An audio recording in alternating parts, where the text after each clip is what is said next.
Nobody teaches us money. Then we're expected to be good at it. No wonder we're embarrassed. Ask someone what they earn. Watch what happens. Mention the amount of debt you're carrying at a dinner party and feel the temperature drop 5 degrees.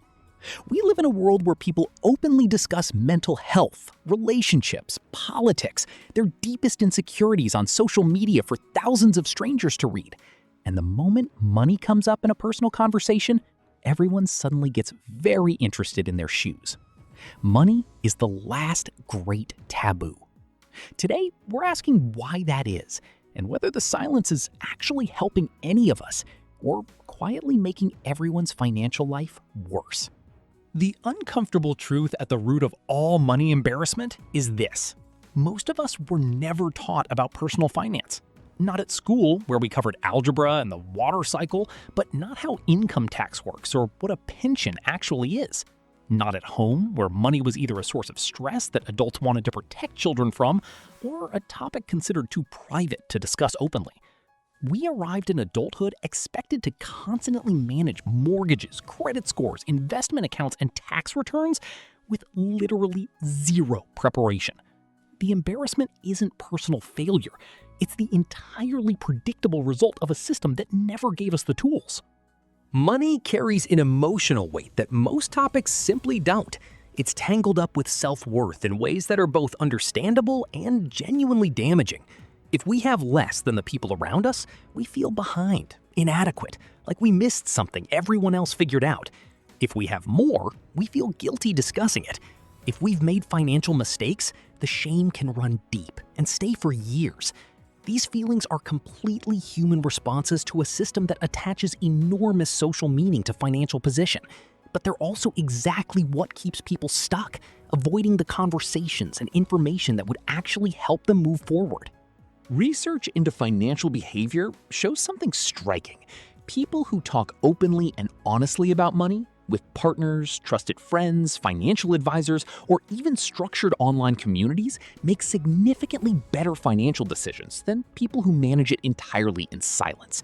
Not because talking is magic, because silence breeds assumptions, avoidance, and isolation. When you share your actual financial situation with someone you trust, several things happen. You discover you're not alone. Other people are navigating similar challenges. You get access to information you wouldn't have found on your own. And you lose some of the shame that was keeping the problem in the dark, where problems tend to grow.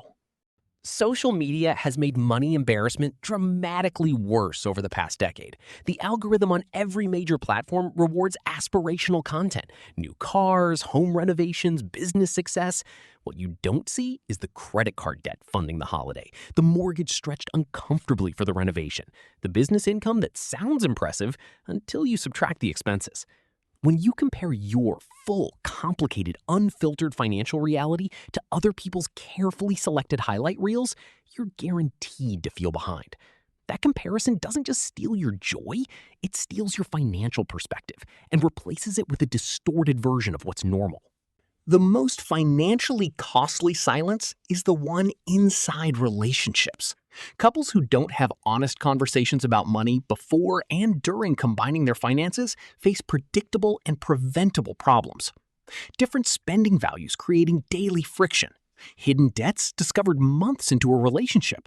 Wildly different assumptions about what shared goals look like. Multiple studies identify money as the leading cause of relationship conflict and breakdown. Not because money itself is the problem, but because the silence and assumptions that build around it become foundations too unstable to build a shared life on. One honest money conversation early in a relationship is worth years of avoided conflict later. You don't have to announce your salary at the dinner table to break free from money shame, but finding even one safe space to talk honestly about money changes things significantly. A genuinely trusted friend who isn't competitive about it, a partner you're building a life with, a fee-only financial advisor whose job is to help rather than judge, even a private journal where you process it without an audience. The moment you externalize the anxiety, give it words, say it out loud somewhere safe, it loses some of its grip. Shame survives in silence and isolation. It struggles to maintain the same power when you bring it into the light, even carefully and privately.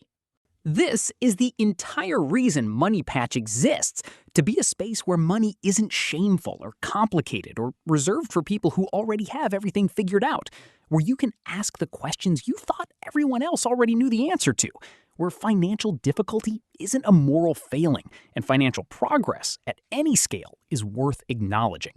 If this video resonated with you, if some part of it described something you recognized in yourself or the people around you, share it. Because the more openly we talk about money, the better all of us get at it. Subscribe to MoneyPatch. Small steps, big change.